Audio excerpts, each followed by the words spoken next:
The average number of COVID cases in India now on a daily basis is back to the numbers that we were seeing in October. There's clearly a second wave on. The unfortunate thing is this is a second wave that could have been avoided. It could have been avoided in two ways. One, I just think far too many people became far too careless and far too soon.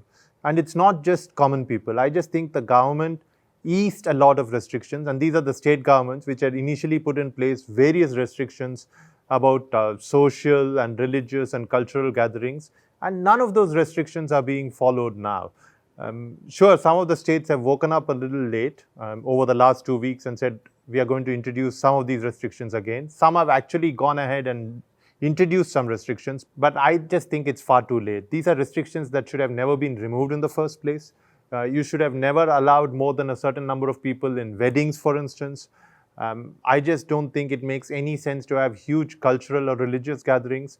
And as for political rallies, that's an entirely different issue. I mean, it's almost as if, as someone said, politics is the best vaccine against the coronavirus, right? Because there are these rallies that are happening and there is no social distancing that is being practiced there. And surely there will be a price to pay.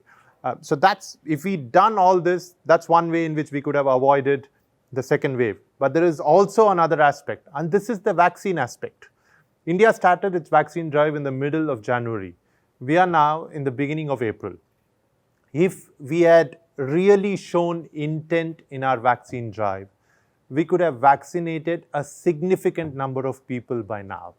As things turn out, and Hindustan Times ran this calculation, it's a fairly simple calculation. We assumed that India would do 4 million vaccine shots a day, which is much higher than what we are doing right now, but the aim is to do 5 million. The peak they've done right now is around 3.6 million or 3.7 million. So I think they will eventually get to 5, but we've assumed 4. But if we do 4 million, it is still going to be the middle of May before we vaccinate 50 million people completely, which means 50 million people who got both shots of the vaccine, which means they are reasonably immune. They are reasonably protected against a viral infection. Right now, the pace at which the vaccine drive is going and the pace at which the vaccine drive has gone over the last 2.5 months, I think we missed an opportunity. If we really opened up vaccines to everyone, because I think some of the restrictions that we put in place were not really required. The initial restriction about healthcare workers was required, but once it became clear that supply was not a problem, we have 2 vaccine makers, so supply has never really been a problem. But once it became clear that supply was not a problem, we should have opened up the vaccine drive to everyone. Simultaneously, I just fail to understand why there are 3 vaccines which are globally proven. One is the Johnson & Johnson one is the Novavax one, and the third one is the Sputnik one, which are yet to be approved by the Indian regulator. The Russian one especially, there are several Indian companies that have already struck deals to manufacture this vaccine in India. Now, if you have those vaccines, you are boosting supply to far above what you already have. You could even allow open market access. You could allow private practitioners to administer the vaccines. And I just think you need to open things up a bit. So over the last 2.5 months, we've lost an opportunity to vaccinate enough people. I just hope we get it right over the next 45 days, because these 45 days will determine whether we get the better of the second wave or the second wave gets better of us. So what should we do now? Again, the response has to be only along 2 dimensions. The first dimension is the behavioral dimension. I just think we need to have enough restrictions in place to make sure that people don't crowd in or gather in places. We have to make sure that everyone is masked. We have to make sure that social distancing is practiced. And we have to go back to that old principle we had of test, trace, and isolate. You'll have to test enough people, you'll have to do enough contact tracing, and you'll have to isolate cases.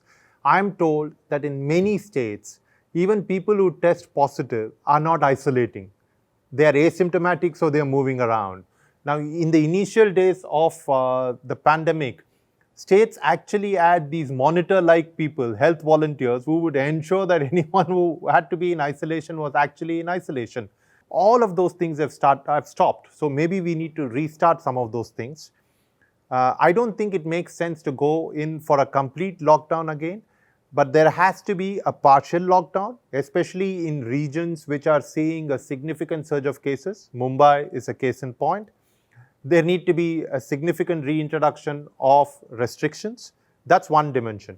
The other dimension, I've already said it, approve more vaccines, open up eligibility, approve more vaccine administration centers, including in the private sector, allow market access, open market access, which means open market supply of the vaccine. Right now, it's not available. You can't buy it. I mean, even if you have a prescribed medical practitioner's prescription, it's not as if you can go and get a vaccine from somewhere. So it's not available. So I just think you need to open things up a bit. So if you do these two things, we could still get the better of the second wave. See, the minute we start talking about a lockdown, we get into this all or nothing kind of mentality. And the lockdown, our experience has shown that the lockdown can be used in two instances. The first instance, when your health infrastructure is in danger of getting overwhelmed, and you take the opportunity of the period of the lockdown, the short duration lockdown, to beef up your capacity, to strengthen your capacity, to make sure that you have enough critical care beds, enough ventilators. That's one.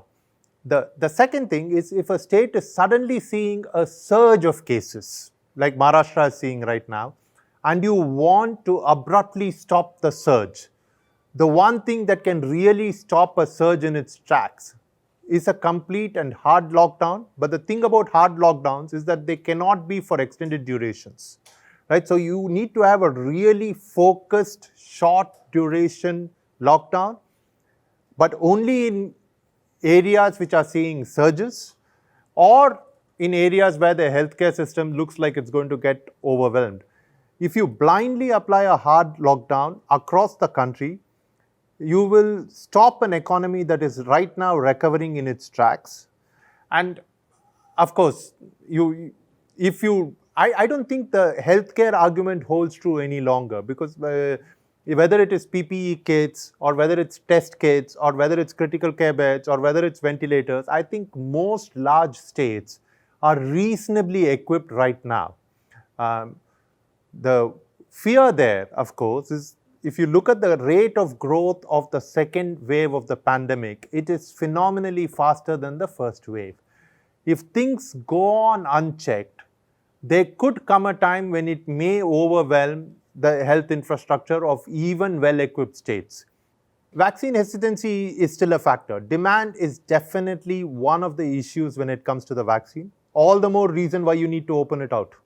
Right? I mean, if people in your prescribed target group, you're not getting enough of them, it makes sense to open up the target group so that you get enough people vaccinated. The more people you vaccinate, the better your chances of stopping the chain of infection or breaking the chain of infection.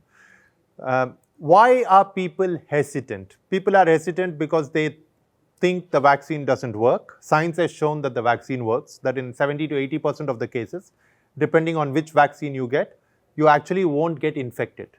In the other cases, even if you get infected, you will not get a severe version of the disease, and you will definitely not die. In 100% of the cases, both vaccines that are used in India prevent severe disease and death. This is on the basis of proper scientific clinical testing that has been done. How do you remove hesitancy?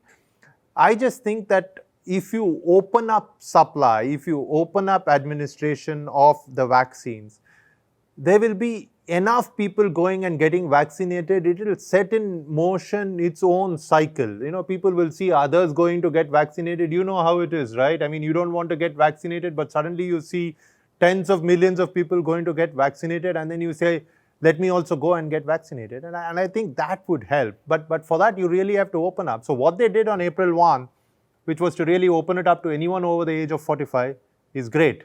But why 45? Why not 30?